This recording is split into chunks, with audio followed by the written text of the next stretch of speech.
Boa tarde a todos. Estamos de volta, o que é um prazer.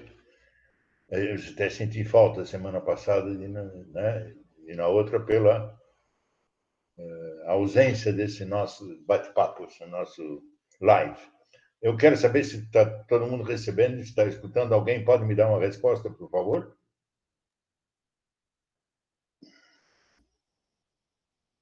Eu estou aqui.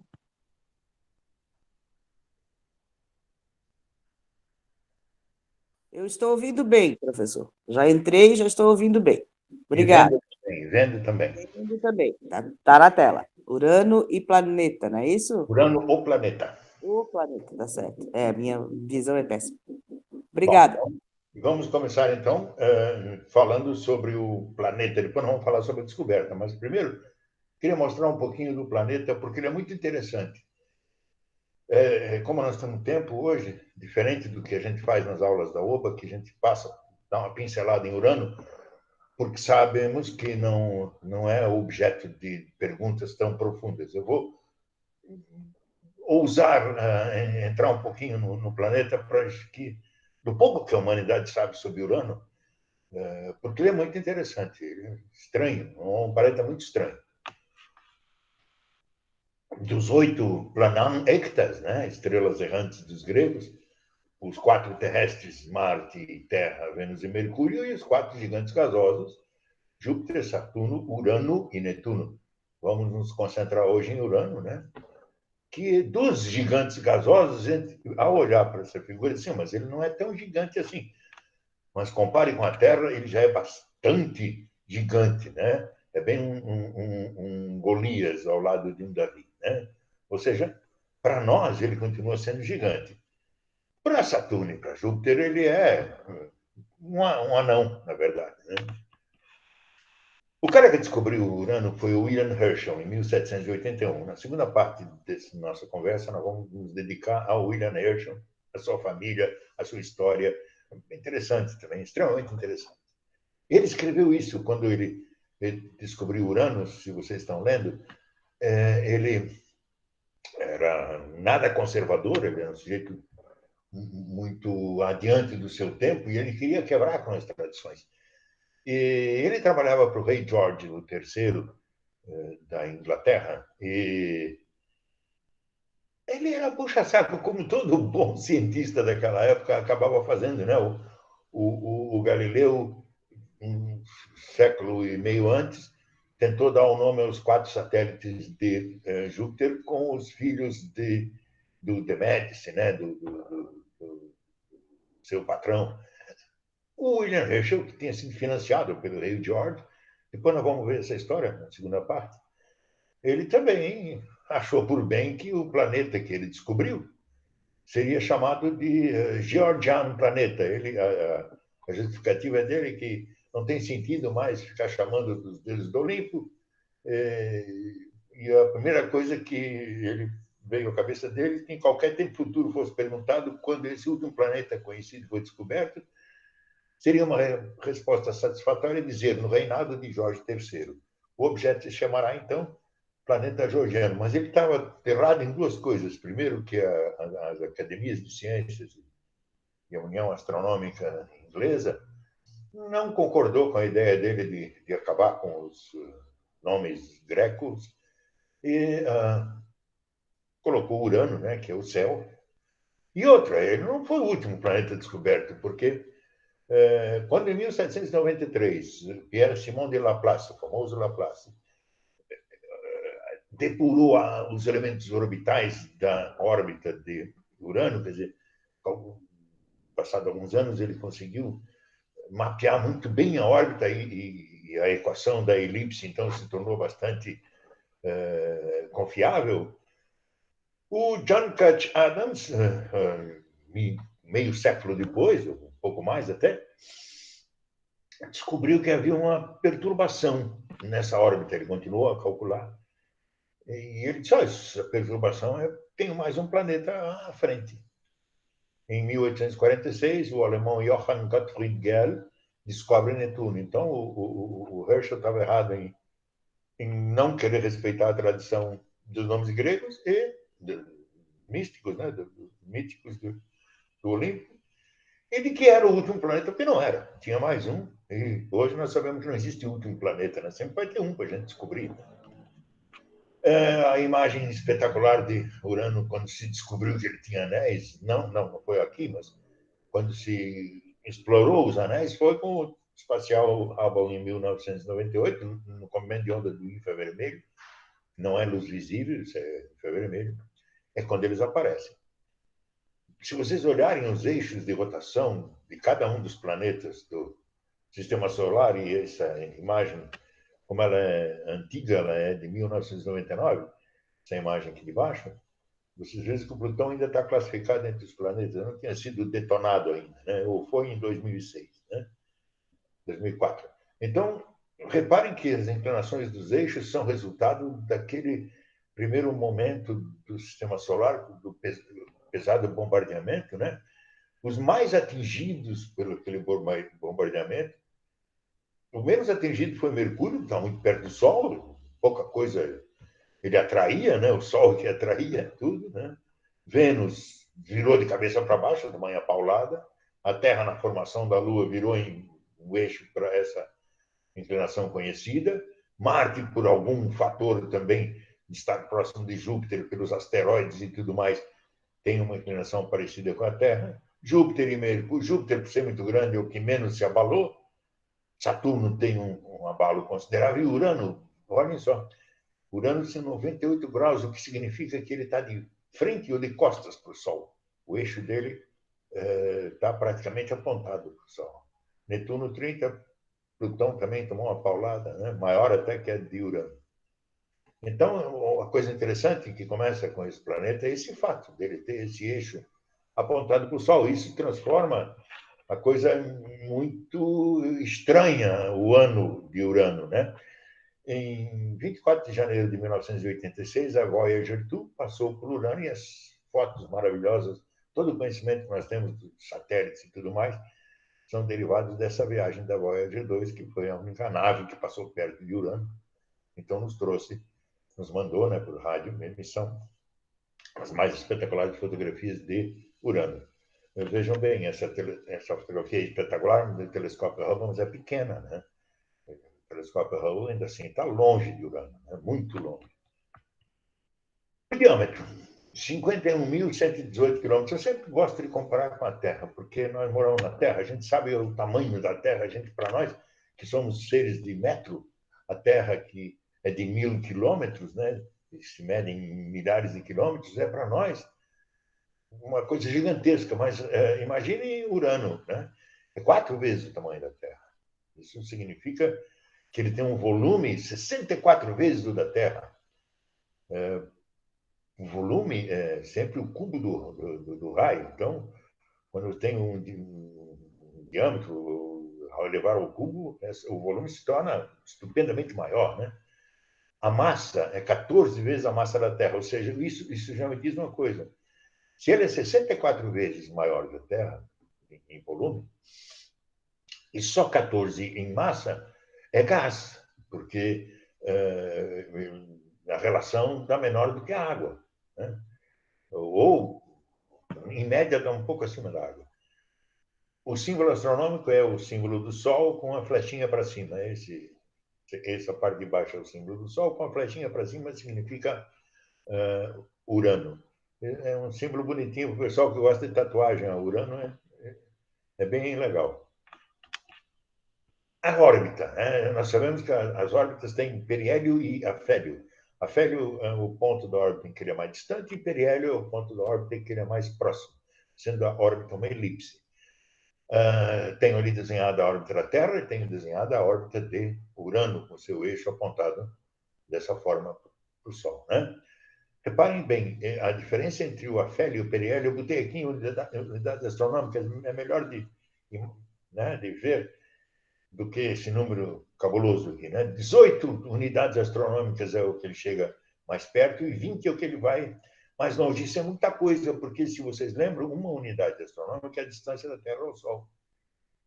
Então, entre o ponto mais próximo que ele está do Sol, o ponto mais afastado que ele está do Sol, nós temos aí mais de uma unidade astronômica, quase 2 unidades astronômicas, né, de diferença. 1,7 unidades astronômicas. Quer dizer, essa diferença entre A e B é gritante na órbita de Urano, né? O semi-eixo maior é 19,23 unidades astronômicas, é uma média entre os dois. E ele leva 84 dos nossos anos para dar uma volta ao redor do Sol, 84,3. 84 anos, e no ano seguinte, em maio, em abril, ele completaria a volta. A inclinação em relação à eclíptica é muito pequena, ou seja, a órbita dele é bastante próxima da órbita da Terra em termos de paralelismo no espaço. Ela é pouca coisa, né? Menos de 1 grau inclinada em relação à nossa órbita. Por isso, quando olharmos um telescópio bom, a gente olha Urano e Netuno, a gente sabe onde está a órbita da Terra, onde está a eclíptica, porque é bem nessa posição, 1 grau a menos, que é muito pouco, né? Lembre-se que o legado são 2 graus. Oi? Embaixo também. Continua. Alô? Sim? Bom, a gravidade no Equador. Para mim não, mas era mesmo o meu remédio. Alguém querendo perguntar alguma coisa? Bom, a gravidade do Equador é quase a gravidade da Terra, o que demonstra isso, mais uma vez, que ele tem aquele volume enorme, comparado com a Terra. Mas a gravidade é pequena. O que está acontecendo? Ele devia ter uma gravidade maior do que a nossa. Ela é 0,886 vezes a gravidade da Terra, porque, vejam bem, ele é um elemento gasoso, muito pouco peso por molécula, né? A rotação 17 horas, você para escapar dele precisa de 21,3 km por segundo, quase 2 vezes a velocidade que precisa da Terra, para escapar da Terra. Mas aí o que é? É o efeito da massa, porque a velocidade de escape é uma relação da massa e não da gravidade. A inclinação do eixo, como nós falamos, e a velocidade orbital, ele viaja em torno do Sol a 6 km por segundo. Nós viajamos a 30, lembram-se? Temperatura média, menos 220 menos 220 graus centígrados. Lembra-se que o zero absoluto, que é a menor temperatura possível no universo, é o zero absoluto.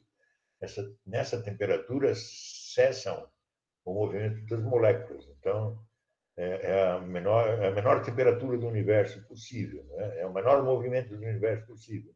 O maior já sabem que é a velocidade da luz, né? O menor, saibam, é o zero absoluto. É menos 273,15 graus. Ele está menos 220, quer dizer, ele está próximo do zero absoluto. Então, ele é uma parede blindada. Apesar de ser gás, ele está numa temperatura em que esse gás é praticamente gás de gelo. Interessantíssimo o fato dele ter o eixo dessa forma, faz com que os polos, o sul e o norte,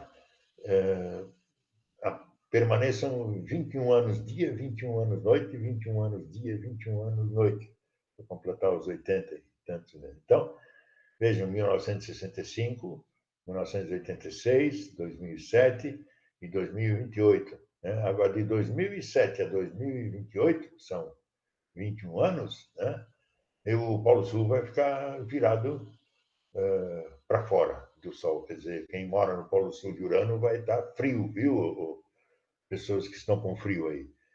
Isso aconteceu em 1944, depois 65, 86 e assim por diante. Tá? Ou seja, um hemisfério, ou o norte ou o sul, fica na escuridão e na claridade por períodos de 21 anos. Né? Ou seja, as estações, né? No hemisfério norte e no hemisfério sul. Vejam só que interessante. O inverno foi para o hemisfério norte e foi de 1902 a 1923. Consequentemente, era o verão para nós, para o hemisfério para o hemisfério sul de Urano. Né? A primavera até o verão foi de 23 a 44. Do verão até o outono, de 44 a 65. No sul, até 86, 2007. Nós estamos em pleno verão do hemisfério sul. a parte sul do eixo de Urano está apontando para o Sol desde 2007 e vai até 2028. Né? Muitos de nós já terão morrido e o eixo dele ainda continua apontado para o Sol. Né? O outono vai acontecer em 2049. Então, as estações lá são extremamente bem definidas. Né? Só tem para os polos. Né? Há uma maior incidência solar nos polos, tanto no sul como no norte. E, no entretanto, ele irradia calor também pelo Equador, pela região em volta dos anéis, dentro do planeta. Isso é um mistério, não se sabe por quê. É provável, e por isso se desenha a estrutura interna dele com um núcleo. Um núcleo, o raio deve ser não mais do que 20% do raio total do planeta. O manto deve ter contém 60%, a atmosfera 20%. Esse manto, não se tem ideia, mas provavelmente, como é mais aquecido, é um gás em movimento mais livre, né? Enquanto que quanto mais para fora, mais distante do coração, do núcleo vai se tornando o planeta, mais frio, até chegar na região da atmosfera em menos 220, né? Então, esse degradê de temperatura, não imagine que lá no núcleo haja uma temperatura de 100 graus, não.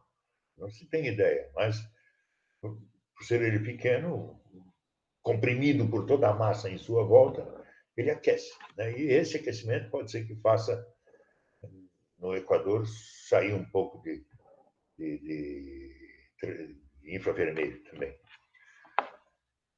O núcleo rochoso deve ser de silicato, ferro e níquel, mais ou menos metade da massa da Terra, com a densidade altíssima, né, de 9 gramas por centímetro cúbico, uma pressão de 800 mil bars, quer dizer, um bar é praticamente uma atmosfera, né, e a temperatura no núcleo 5.000 kelvins, a temperatura de pressão. Né? O manto, gelo, água, amônio e metano e alta condutibilidade elétrica. E a atmosfera, hidrogênio e hélio. A densidade do planeta é pouca coisa maior que a água, 1,27 gramas por centímetro cúbico. Como há um menor calor interno, há uma menor irradiação para o espaço. Então, aquele calor que sai pelo Equador é mínimo, né? Não é nada considerável. Hidrogênio molecular e hélio, né? 0,26 átomos de hélio em cada molécula de gás. Né? Então, não é uma abundância de hélio, abundância de hidrogênio. Né? E CH4, que 20 a 30% da concentração na nuvem protosolar. Ou seja, tem uma quantidade de CH4 altíssima, porque na formação do sistema solar havia 100% desse gás e ele tem 20 a 30% de concentração, ou seja, é um índice muito alto. Fortes ventos foram mensurados, né? E a atmosfera superior contém hidrocarbonetos. Hidrocarbonetos, você sabe o que acaba resultando. Com licença.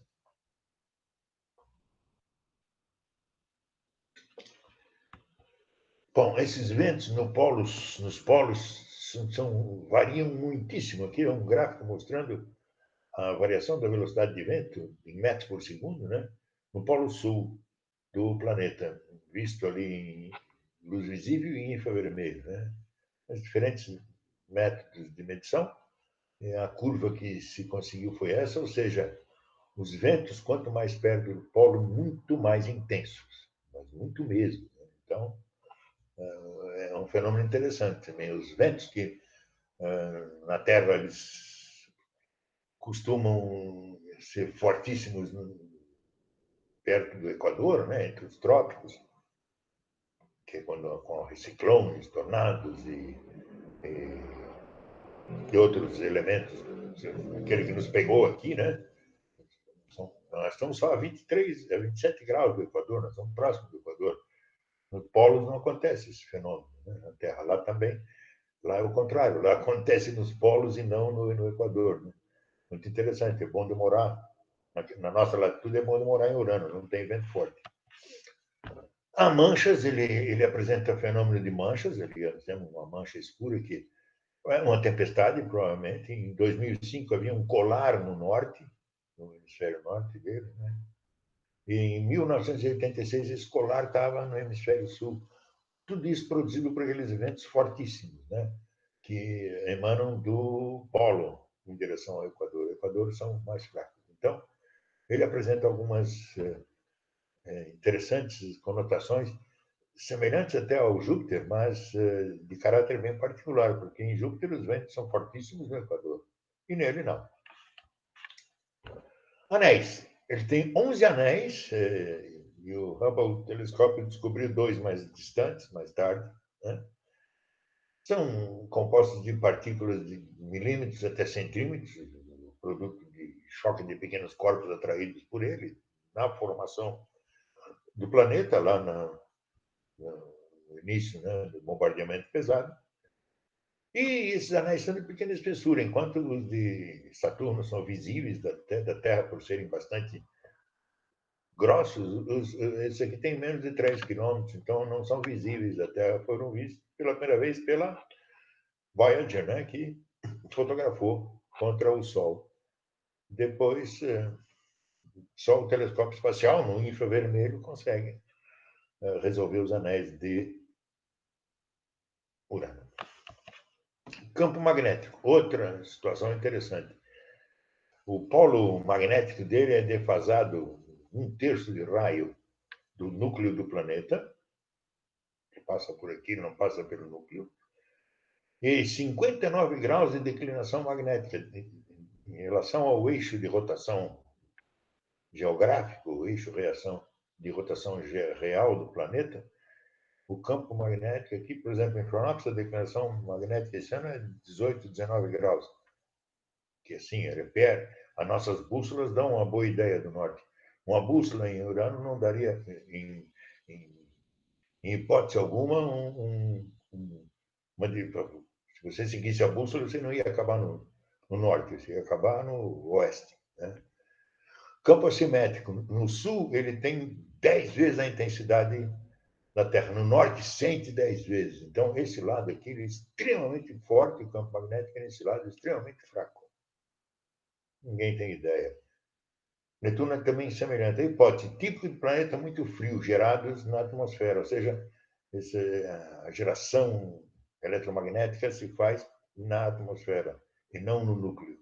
E por isso, o lado que está com frio, sabe-se lá, o que acontece é que o lado norte é muito mais forte, o campo magnético, do que o lado sul. Né? Então, é um mistério para alguém resolver e ganhar o prêmio Nobel. Satélites. São 27 atualmente conhecidos, os principais são Ariel aqui tem só um pedaço de uma foto, não seria isso aqui, mas a nave só fotografou isso aqui. Miranda, Ariel, Umbriel, Titânia e Oberon. Miranda é totalmente fragmentado, distorcido, estraçalhado. Tem um diâmetro pequeno, de 400 quilômetros, uma rotação síncrona, ou seja, é como a rotação do Sol, o tempo que ele leva para dar a volta em si mesmo é o tempo que ele leva para dar a volta no planeta. De 1,41 dias terrestres, tem montanhas de até 15 quilômetros, maiores 2 vezes que as da Terra, crateras de até 60 quilômetros, e é quase um círculo a excentricidade da órbita dele, ou seja, os que têm rotação síncrona são interessantes, né? No caso de uma força como a de Urano comandando o planeta. Ariel já é um diâmetro considerável, 1.100 quilômetros, também rotação síncrona, a excentricidade também baixíssima, né? E leva 2,5 dias da Terra para dar uma volta ao redor do planeta. Umbriel, aí a rotação continua síncrona, a excentricidade continua baixa, e a inclinação do eixo em relação à própria órbita é zero, e ele tem 1.169 quilômetros de diâmetro. Lá em cima, aquele branquinho é gelo. Titânia, aí estão as características, né? O diâmetro dele é 1.576, a rotação leva 8,7 dias, a excentricidade e o ângulo do eixo em relação à órbita. Titânia. Oberon. Rotação síncrona, 13, 14 dias, eticidade, ângulo axial pequeno, diâmetro considerável. Né? Nenhum deles comparável à nossa Lua. O máximo Oberon é a metade da nossa Lua. Né? Mas tem bastante, né? São 27. Né? Bem, agora vamos então à segunda parte. Urano a descoberta. Sai daqui. Eu queria saber se tem alguma pergunta em relação à primeira parte. Quem quer saber mais alguma coisa sobre Urano? Quem quer? Pergunte agora, por favor. Está me ouvindo, professor? Estou perfeitamente. Uma pergunta, sim. Espera aí. Esse manto dele, que o senhor disse que é gelo, né? Sim. É sólido? Não é que é gelo, pense, veja bem. Não é gelo de geladeira, como você possa estar imaginando, tá? Eu tenho ali hidrogênio e hélio a menos 220 graus, em alta rotação. O que é isso? Gás gelado, é isso? Bom, estão me ouvindo? Estamos. Ótimo. Então, não foi nada isso. Então, o estado da matéria ali não é de gelo, mas é de gás, tipo uma neve, algo assim. Ok? Ok, professor. Não é uma placa de gelo. Se fosse água, seria uma placa de gelo, mas não é água. Hidrogênio, hélio, hidrocarbonetos, são uma mistura de gases e de elementos químicos que não formam A água tem a capacidade de formar um bloco de gelo. Esses gases não. Em seguida, vamos. Mais perguntas? Professor, não tem água, então não tem como ser gelo como a gente conhece, né? Não, água assim. Pelo menos, veja bem, a nave que passou lá, é a Voyager, né, que fez essas imagens e tudo mais, ela não ficou lá para estudar o planeta como a Galileu ficou em Júpiter, ou a Cassini-Huygens ficou em Saturno, ou as de Marte estão lá, né? A Magalhães fez isso em Vênus, a Mercury fez em Mercúrio, dando volta no planeta e analisando um monte de coisa. Não, ela passou por lá, então ela bateu fotos. Tá, esses dados A informação ela conseguiu, entende? E com esses dados a gente consegue saber se esse manto é bem denso? Ele não é bem. Lembra da densidade média dele de 1,52? A densidade da água é 1. Ah, tá. 1,5, ou seja, uma vez e meia da água não é gelo, entende? Uhum. Entendi, sim. Acredito que deu para todo mundo compreender. Tá. Obrigado, professor. Ok? Mais nada? Por enquanto, não apareceu nenhuma outra. Pera aí, que apareceu uma agora. Ah, não. É só agradecendo a resposta, tá, professor? Obrigada. Bom, o que aconteceu aqui? Ué, o que eu fiz não entendi. Urano, a descoberta. Essa é a história de como ele foi descoberto. Os irmãos Herschel. Essa história é ótima. Eu não sei por que as televisões não fazem, não contam histórias de pessoas interessantes como os irmãos Herschel, por exemplo. Isso daria um filme maravilhoso, um filme genial, uma novela, não sei como é que chama. O Cosmos faz isso, né, atualmente no National Geographic, mas faz de uma forma muito. Ele pincela um fato, ele não escreve a vida, né, da pessoa. Eu busquei sobre o Herschel na única biografia conhecida dele, de Sir William Herschel, His Life and Works, a vida e seu trabalho, do Edward Singleton Holden, né? Viveu até 1914, um inglês, né, que era apaixonado pelo trabalho do William Herschel e que escreveu a biografia dele. Então, o resumo que vou mostrar aqui é obtido através dessa biografia, né, do Singleton Holden. Está aí o nosso querido Urano, comparado com a Terra, a fotografia do telescópio espacial, lindíssima, né? Os coisas belíssimas que o telescópio espacial nos proporcionou. São fotos fantásticas, né? De tudo onde ele apontou suas câmeras, a beleza veio, né? A beleza do universo.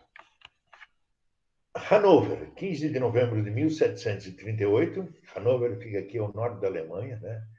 Entre Hamburgo e Berlim, forma um triângulo, né? Hamburgo é o principal porto alemão, ele é um porto que dá para o Mar do Norte, né, que é o mar congelado, e é o rio aqui que leva os navios de Hamburgo até o rio bem largo. Hannover também, banhada por um rio, o Elba, que vai até quase vai até a fronteira com a Holanda, né? E naquela época Hannover era um reino. A cidade é lindíssima. Recomendo visitarem quando forem à Alemanha. É lindíssima porque ela é toda em chainel, ela é toda. Na Europa eles conservam as obras, eles conservam os casarios, eles reformam, deixam sempre 0 km, né? É muito bonito Hannover.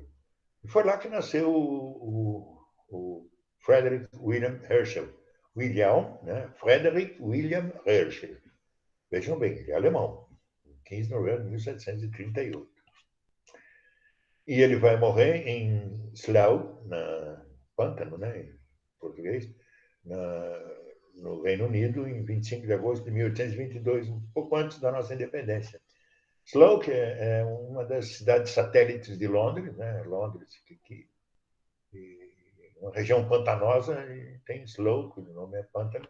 É uma cidadinha bem ajeitadinha, pequenininha.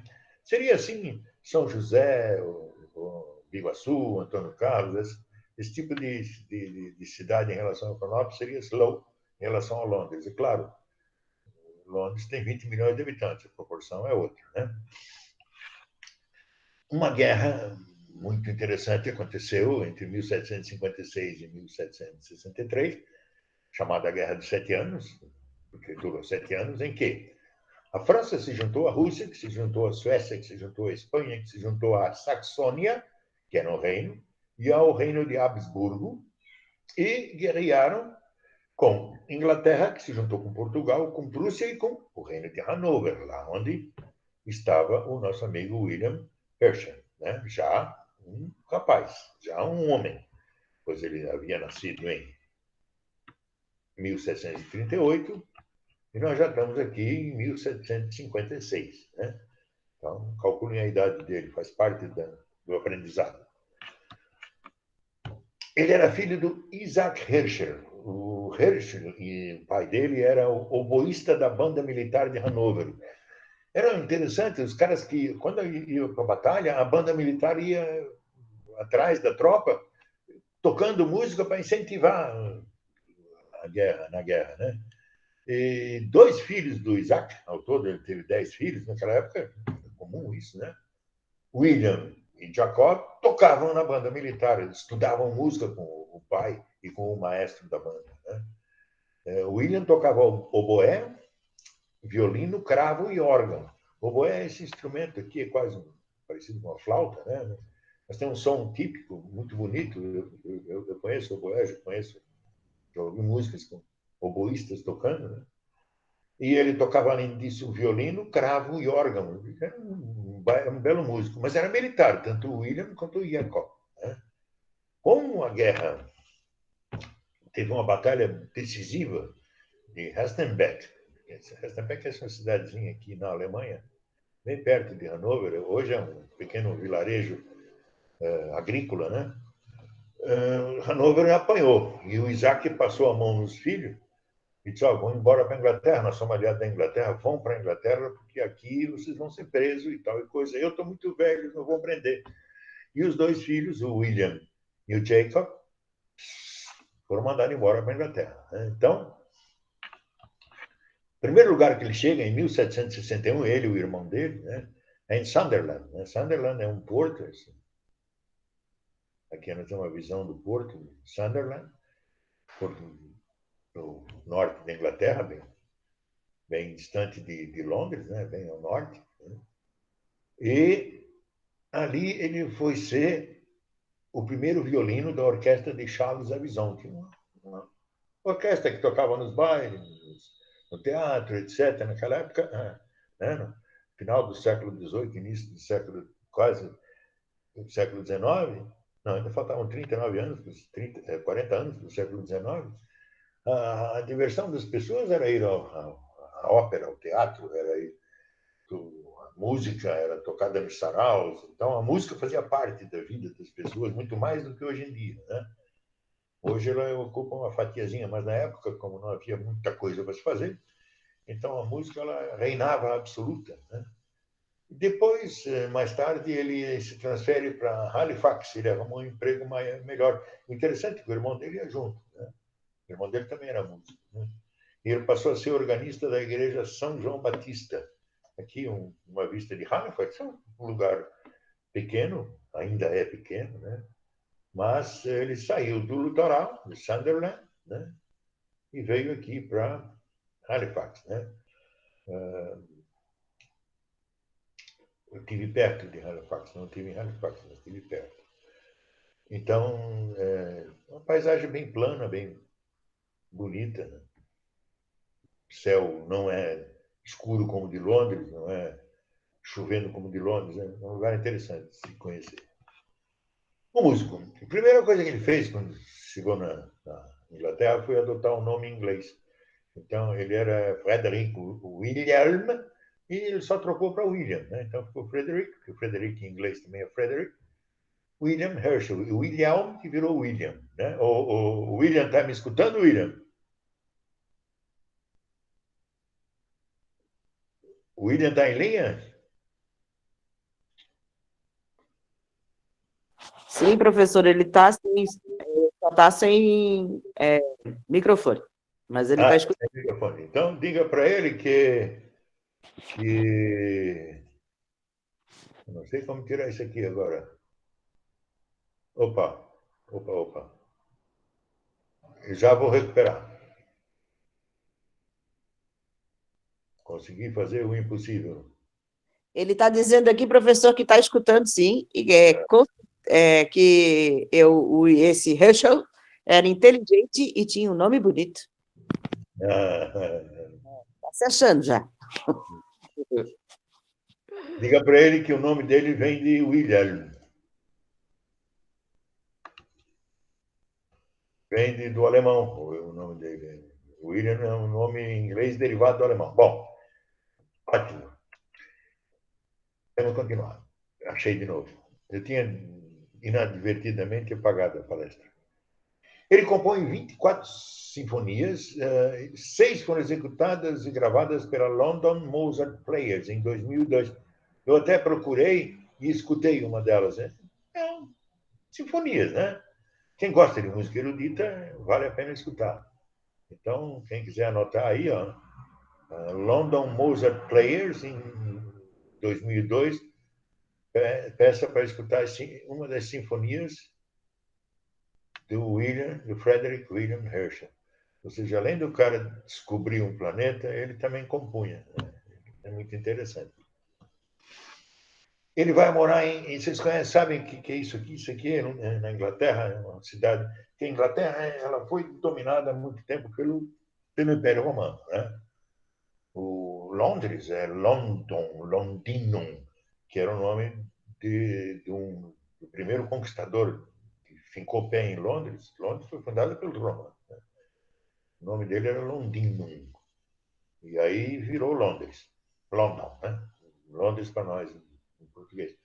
E essa cidade aí é outra adaptação inglesa de uma palavra latina, que era bano, e virou bath, que é banho, né?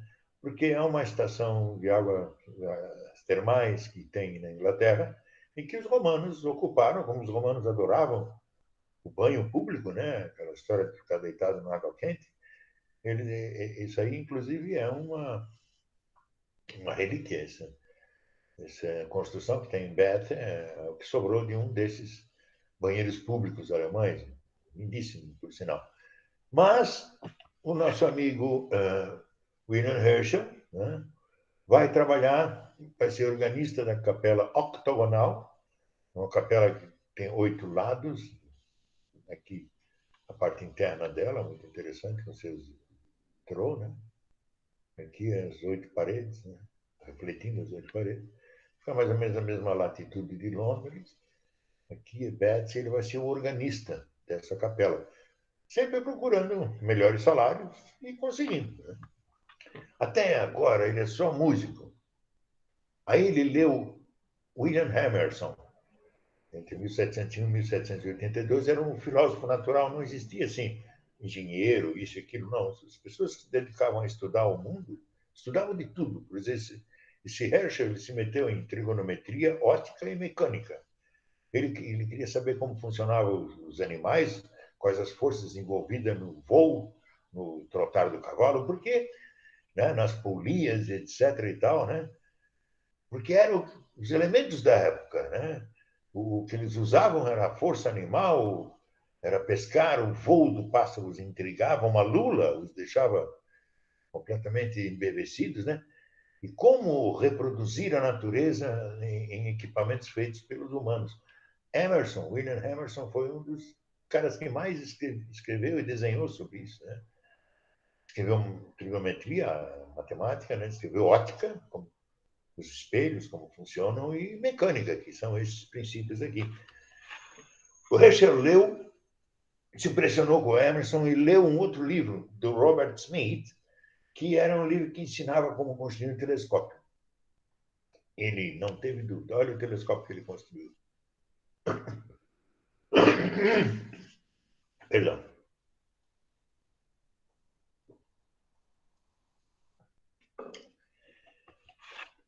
Chamou a sua irmã da Alemanha, Caroline, veio morar com ele, Caroline Lucretia Herschel, que em 1772 mudou-se para Bath, era uma habilidosa artesã, e eles passaram, eles mesmos, a construir os espelhos para os telescópios que eles estavam fazendo. Ele praticamente ele manteve o emprego de música, né, de coisa, mas nas horas vagas ele parou de dar aulas de música, como ele dava, e passou a se dedicar a construir telescópios e, é claro, olhar para o céu. Fazia e usava. Né? Em 1773, inicia a construir seus telescópios, ajudados por Caroline e um terceiro irmão, que veio também da Alemanha, o Alexander, que era habilíssimo mecânico. Tinha dons de fazer as coisas com as mãos com muita capacidade. Ao contrário do Adolfo, que é péssimo para construir coisas. Em março de 1774, ele observa e faz anotações sobre a nebulosa de Órion e os anéis de Saturno. E ele começa a fazer espelhos cada vez melhores. Aqui era a ferramenta dele prender o espelho para polir. Né? E a Caroline, a irmã dele, entre 1783 e 1878, quer dizer, entre... Aqui é o contrário. Né? Não, está certo. Que viveu de 1700. Ela descobriu a galáxia NGC 205, que é uma galáxia satélite de Andrômeda. Hoje nós sabemos ser satélite dessa, mas a Caroline descobriu. Ela se tornou uma astrônoma excelente. Inclusive, ela descobriu 8 cometas e confirmou que o cometa Encke passaria de tantos em tantos anos. Descobriu 14 nebulosas e reviu o catálogo Flamsteed. Acrescentou 560 estrelas ao catálogo do Flamsteed, que era o melhor catálogo da época de estrelas. Em 1828, a Royal Astronomical Society aceitou Caroline como membro. Só tinha homens na Royal Astronomical Society. Aliás, nessa época só tinha homens em qualquer lugar, né? A Caroline é uma das pioneiras. Então, vocês, professoras, ensinem sobre a Caroline. Eu vou passar isso tudo para Roberta. E vocês procurem na internet Caroline Herschel, procurem em algum livro, né? Está na hora de valorizar as mulheres na ciência. Mas passou da hora, né? Não é só Madame Curie, né? Tem muita gente boa, né? Por exemplo... Professor, passou da hora, né, professor? Tem muita mulher na ciência mesmo. Ah, sim. Por exemplo, quem descobriu os pulsares, as estrelas de nêutrons? Foi uma mulher, ninguém sabe, foi uma mulher. Quem descobriu as variáveis cefeidas? Foi uma mulher, ninguém sabe, foi uma mulher. Quem descobriu a expansão do universo? Quem provou pela primeira vez a expansão do universo? Foi uma mulher, ninguém sabe, foi uma mulher. Está aí, ó. Tarefa para vocês descobrirem esses três que falei agora, por fim. Então, já dá para fazer altas atividades com essa ideia aí. Já pesquei uma atividade aqui agora. Excelente. Por exemplo, procure Vera Rubin. Vera Rubin. Um trabalho importantíssimo. Nós só sabemos da expansão do universo, da energia e tudo mais por causa da Vera Rubin. Nós só conhecemos as distâncias no universo por causa das variáveis cefeidas, né? Por causa... Bom, deixa para lá. Eu já até dei uma aula sobre isso, né? Passei aquela moça na aula para vocês, a surda, né? E a Caroline Herschel, uma pioneira, onde, numa época de absoluto reinado machista, né? A Royal Astronomical Society aceita uma mulher como membro pela importância absoluta da Caroline. Né? Em abril de 1786, mudaram-se para Slough, que é perto de Londres, né? Ali, na periferia de Londres. Foi aqui que ele construiu esse maravilhoso observatório. A casa do observatório foi demolida em 1963, por algum motivo que não sei. Mas um pedaço do telescópio ainda está lá. Eu mesmo vi. 4.000 libras esterlinas, que na época seria aproximadamente R$1 milhão, ele pediu para o Ray George, terceiro, e o Ray George financiou para ele construir esse monstro absoluto. Né? Isso já depois de ele ter descoberto o urânio. Né? E no entusiasmo dele ter descoberto, o Ray George deu dinheiro para ele construir esse telescópio. Ele só usou 4 vezes esse monstro aqui, porque não era prático, ele precisava 12 pessoas para operar o telescópio. Né? Era o maior do mundo, gigantesco, mas não havia motores elétricos ainda. Então, tudo isso aqui era puxar da muca. Então, 2 caras para levantar isso aqui, mais 4 para girar ele aqui, mais outro tanto para mexer aqui, para ele poder ir naquela cabinezinha junto do observatório. Ou seja, era uma geringonça, uma coisa absolutamente incrível, né? Que ele construiu. E ele comeu os 4.000 libras do rei. Obviamente, ele conseguiu isso, e por isso ele tentou que o nome do planeta fosse George, mas não conseguiu. A Royal Astronomical Society não entrou no jogo dele e acabou sendo Urano. Essa é a casa, né? A casa existe, o observatório ficava aqui atrás da casa, aqui um desenho, veja que é a parte de trás da casa, essa chaminé é aquela lá, não, essa aqui, que é a parte de trás da casa, aqui que ele fez construir o seu gigantesco, né? Levou anos fazendo, fabricando, e não, só 4 vezes ele usou, porque era impossível trabalhar com esse telescópio. Era extremamente grande, né? Extremamente lento e de difícil precisão. Você acertar um ponto no espaço, é mais para a esquerda, mais para a direita, um pouco assim, um pouco para baixo. Não funcionava. Né? E ele comeu o dinheirinho. Gastou o dinheirinho ali e jogou fora o dinheiro do rei. Mas o rei Jorge, que era meio pirado, então não teve grandes problemas também. Ele casou-se em 1788 com Mary Pitt, né? A mulher dele, que lhe deu 2 filhos. Esse aqui é em Bath, a casa dele. Aqui a residência do irmão William e Caroline, conservadíssima, um dos telescópios dele, que é uma esfera armilar, outra esfera armilar, uma harpa, tinha que ter, né? Músico, como eles eram, né? Caroline também era música. Aqui uma roupa dela, não sei como. Aqui a escrivaninha dele, quadro ao fundo. É muito, muito bem conservado, é tudo maravilhoso. A gente pode entrar lá, a gente visita e tudo mais. Vale a pena ir a Bath. Não só por ser uma cidade simpática, mas por ter todos esses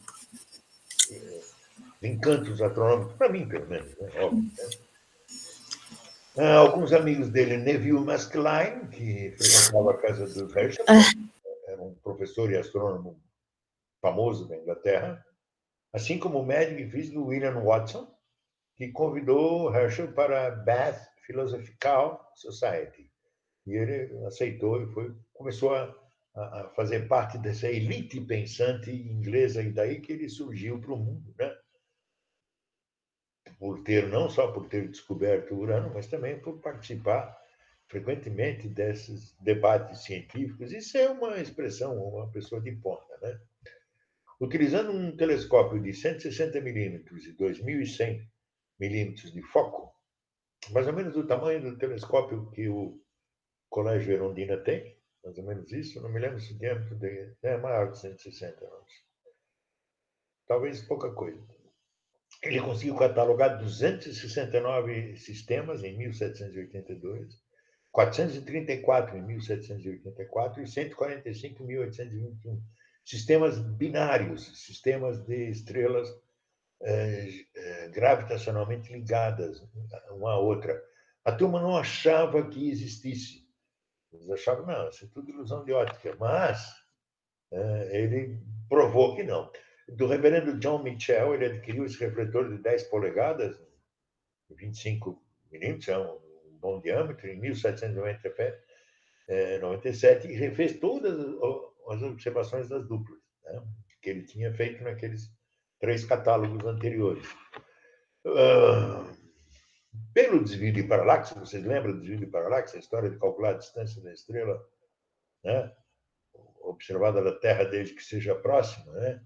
E ele descobriu que pesquisou 800 binárias e propôs que elas eram gravitacionalmente ligadas ao invés de proporcionarem pelinha, porque muitos utilizavam para calcular o desvio de paralaxe. Eles não, vocês estão errando, porque elas coorbitam, uma orbita a outra. Você está pegando uma delas num instante só, mas ela muda de posição, só que levam milhares de anos e a gente não consegue enxergar isso porque não tem muito tempo de vida suficiente para vê-las mudarem de posição.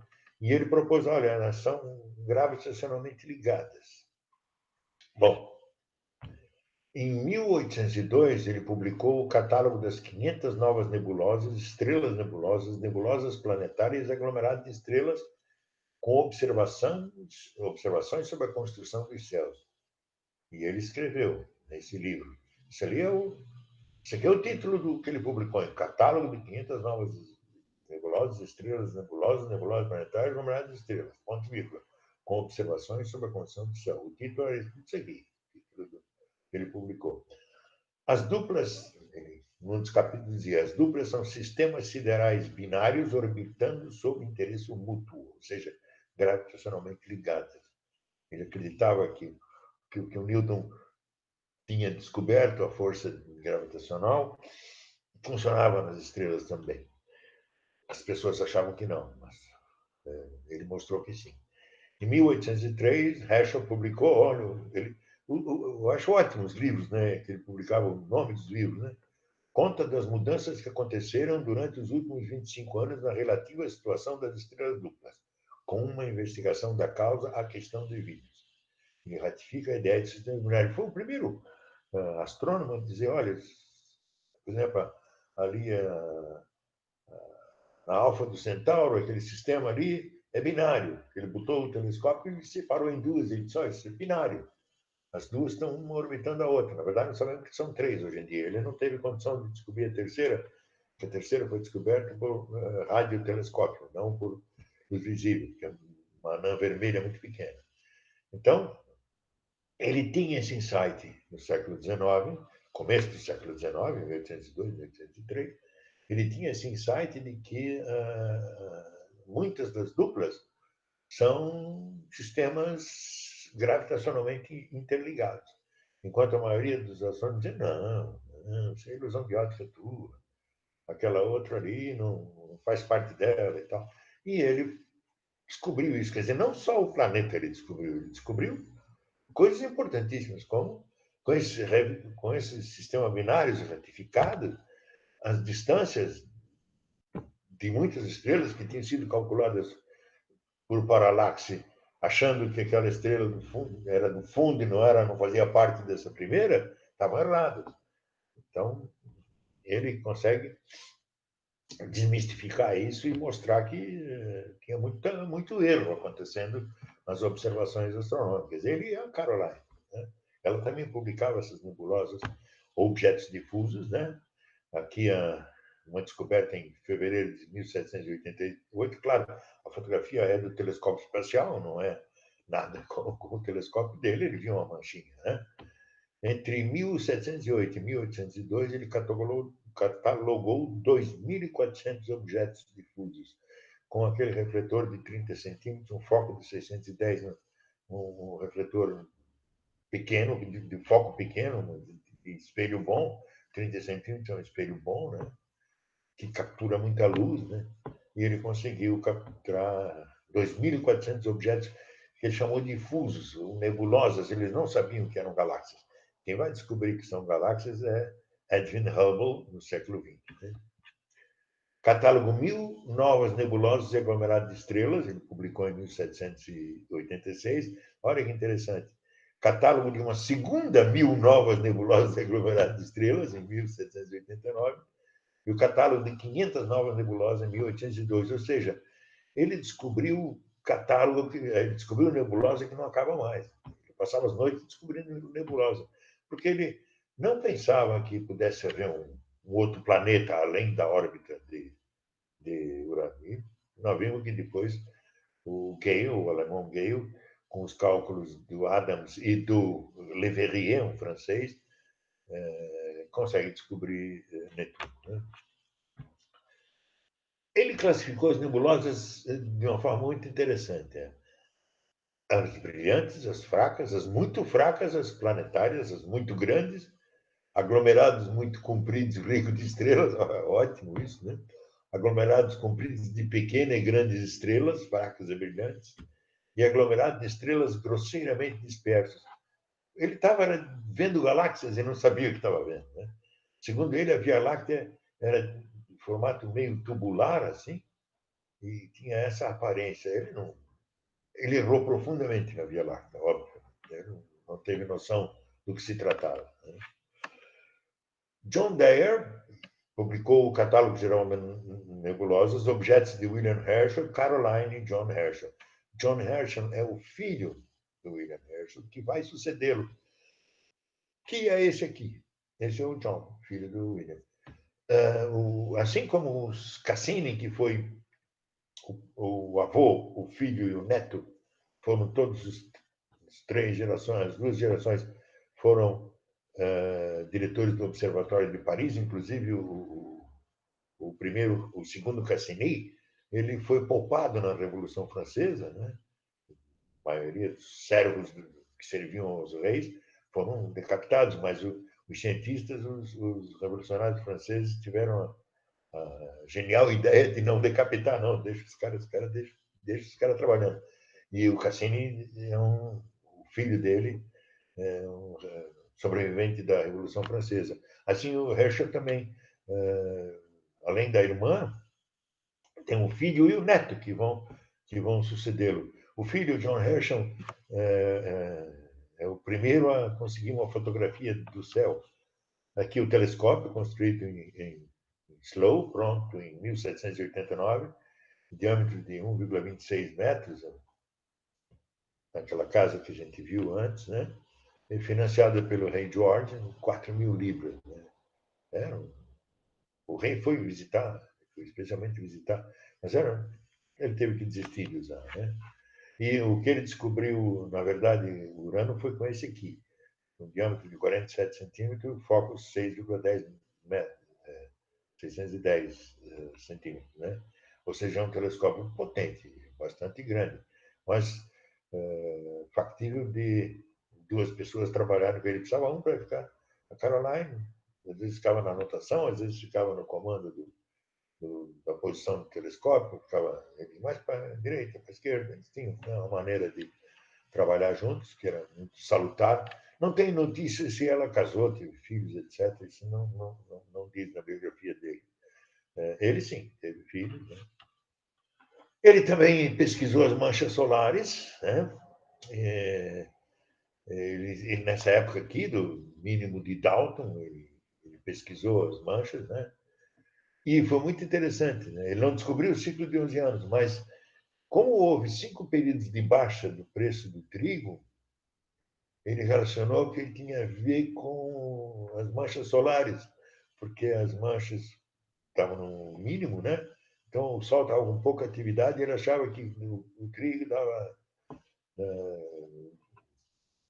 uma fartura muito grande e por isso o preço do trigo baixava muito. Então ele relacionou as manchas solares com o preço do trigo.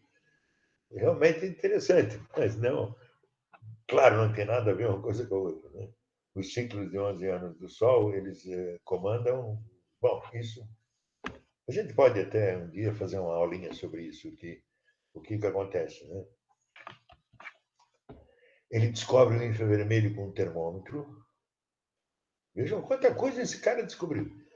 Maior temperatura fora da radiação vermelha vindo do Sol. Ele botou um prisma no telescópio, abriu um arco-íris e, com o termômetro, ele foi pesquisando cada temperatura dessa aqui. Ó. Quanto é que dava aqui, quanto é que dava aqui. Aí ele percebeu que tinha um comprimento de ondas diferentes. E ele percebeu que aqui havia uma temperatura maior do que aqui. A temperatura fora do vermelhinho era maior do que no vermelhinho. Ele disse, mas como?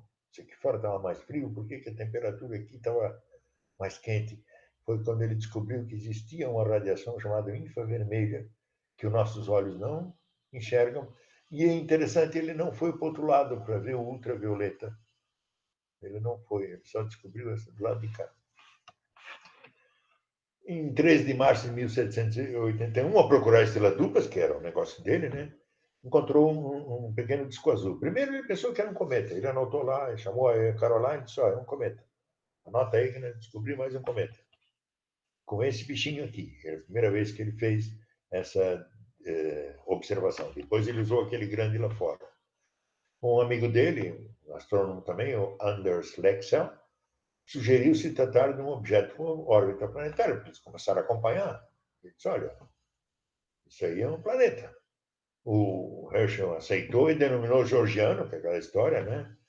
Foi nomeado astrônomo da corte, membro da Royal Society, e ele ficou com a bola toda, né? Mimas e Encélados, dois dos Titânia e Oberon. Ele descobriu, esses aqui foi ele que descobriu, Mimas, Encélado, Titânia e Oberon. Ele descobriu a sazonalidade das calotas de Marte, as estações de Marte, né? Aprimorou o cálculo da órbita de Marte. Ele foi o primeiro presidente da Royal Astronomical Society em 1820. Bom, com a imagem do ET partindo da Terra, ainda bem que está indo embora, esse é o filho, John Herschel, mais tarde, né? Viveu de 792 a 871. E existe um telescópio da agência europeia, o telescópio Herschel, que foi lançado em maio de 2009, o espectro eletromagnético que vai do infravermelho distante até ondas com o comprimento de submilímetros, possibilitando o estudo de poeira estelar, regiões geladas do cosmos. Por isso que ele recebeu esse nome, porque ele trabalha no infravermelho, né? Trabalhou até 2013, quando encerrou suas atividades, porque ele tinha gás hélio que refrigerava seus instrumentos devido à evaporação depois de tanto tempo, de 2009 a 2013. Em 4 anos o hélio evaporou e aí foi obrigado a ser desligado. Era um satélite, né? Um telescópio espacial. Mas, como eu trabalhava, está aqui o desenho dele, né? Eu trabalhava no infravermelho, homenagem ao Herschel, que afinal descobriu a temperatura do infravermelho. Como devem ser os planetas gasosos, com seus anéis em volta, aqui Saturno, e a nossa querida estação espacial, que de lá talvez a gente possa lançar novos estudos sobre o planeta. Havia um programa sobre isso. Né? Agora algumas notícias. Esse é o quasar mais brilhante do universo, que devora mais massa, quase um sol inteiro por dia. Ele foi descoberto em 2018, né? E utilizou no infravermelho para medir a massa do buraco negro a partir do movimento orbital de nuvens de gás em torno dele. 34 bilhões de massas solares, 8.000 vezes a massa do buraco negro supermassivo da Via Láctea, ou seja, um objeto de uma densidade absolutamente impensável, né? Uma gravidade impensável, né? Ele fica em outra galáxia, não na nossa, por sorte, né? Esse aqui é o cometinho que está visitando a Terra, o Neowise, só que ele aparece de manhã cedo. Para nós, do Hemisfério Sul, está muito difícil. Ele está na constelação de Gêmeos e Câncer, e favorável de manhã no Hemisfério Norte. Para nós aqui do Sul, está muito difícil visualizar. Mas é um cometa muito bonito. O cometa dos recentes é um dos mais bonitos que está cruzando o céu. Outra coisa interessante, hoje, não, hoje é 15, né? Hoje é 15? Foi terça, né, Terça professor? a oposição de Júpiter, né? E a de Saturno é dia 20. A oposição é aquele. Vale a pena se o céu estiver limpo. Mesmo assim, hoje ainda vale a pena olhar que ele está extremamente brilhante. Ele está na constelação do Sagitário. Os dois estão no Sagitário. O Escorpião cedo está bem no meio do céu. Logo depois do Escorpião vem o Sagitário. Ali que se encontram Júpiter e Saturno. São muito bonitos. Brilhantíssimo. Júpiter e Saturno também. Então, vale a pena à noite dar uma olhadinha bem no meio do céu, assim. Então, um pouco baixo ainda no horizonte leste, aí no norte da ilha, mas bem cedo, 8 horas da noite, já pode ver os dois. Ok? O que beleza seria poder visualizar, não? Pelo telescópio? São lindos, lindíssimos. Eu estou olhando aqui. Essa hora, se a gente não tivesse pandemia, podia ver. Tão lindo que é para ver os Alguma dois. pergunta, alguma curiosidade, alguma coisa que queira saber? Espera só um pouquinho, professor. Antes das perguntas, eu quero só pedir aos estudantes que não saiam da sala após o término. Eu preciso conversar com eles. Eu não entendo, eu tenho uma pergunta, eu não entendo muito bem de quasares, é isso, né? Não consigo captar a mensagem dele. Estão dentro, eles são separados de uma galáxia, ou eles estão dentro de galáxias e ficam consumindo a energia? Eles são uma estrela que acabou, que morreu, né? A estrela, quando morre, lembra que eu apresentei vários resultados para a estrela quando morre? Sim. O Sol não vai ter esse destino maravilhoso. O Sol simplesmente vai soltar as últimas camadas e vai falecer, ironicamente quieto, como se fosse de Covid, num leito de UTI, quietinho, sem contato com nada e com ninguém. Claro, nesse processo a Terra vai ser incinerada, porque ele vai crescer até a órbita de Marte.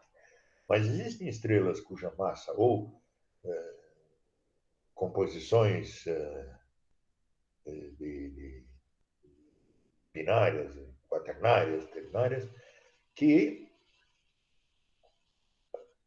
podem vir a gerar buracos negros fantásticos.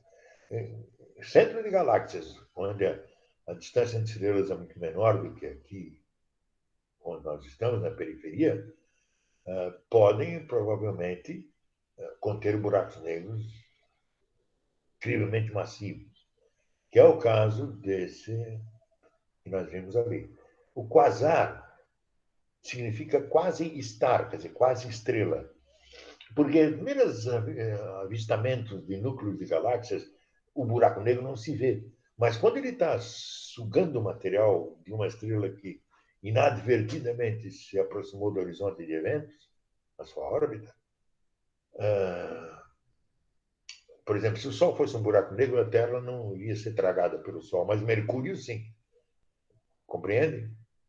Então, esse buraco negro que foi descoberto agora é o mais massivo que já se conseguiu descobrir até hoje.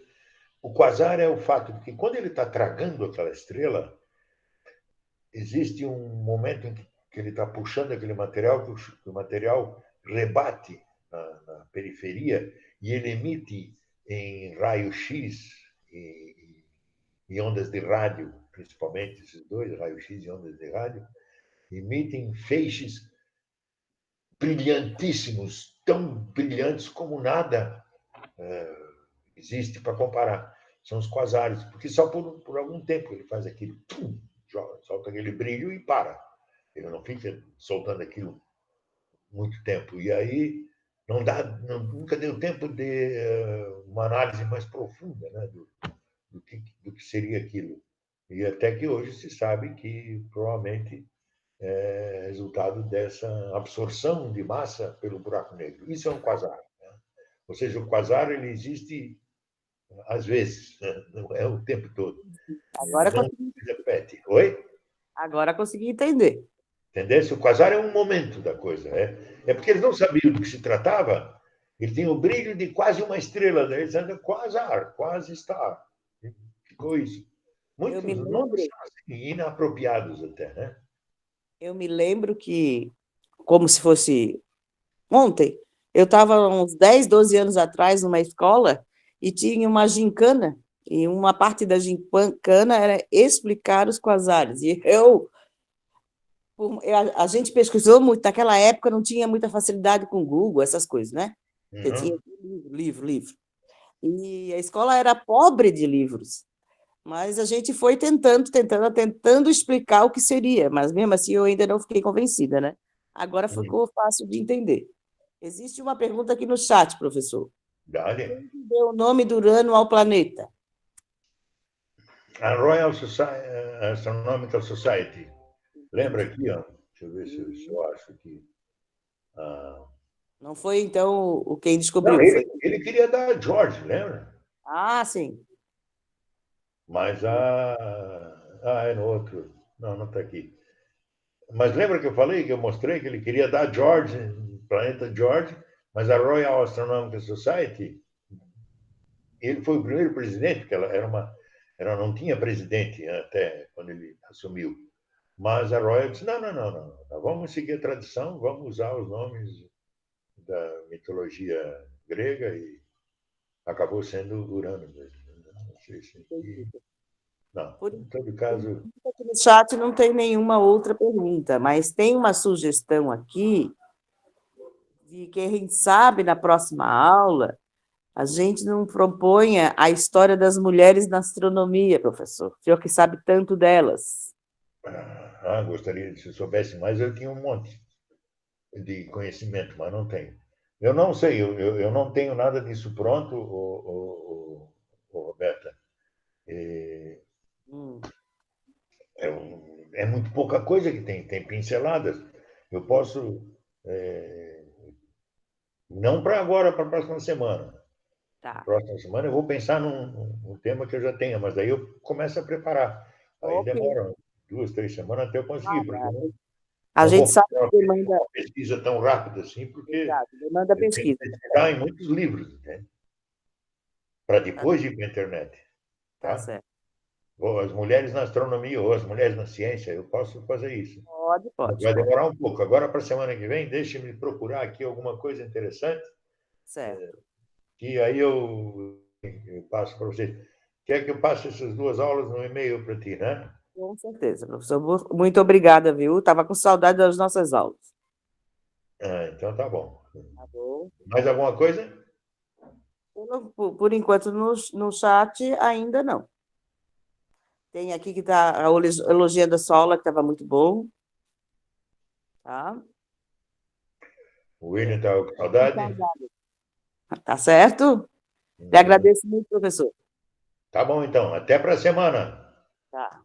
Eu via WhatsApp, eu mando o tema para vocês, tá bom? Ok, ok. Sem problema. Então tá. Os Fique estudantes, bem.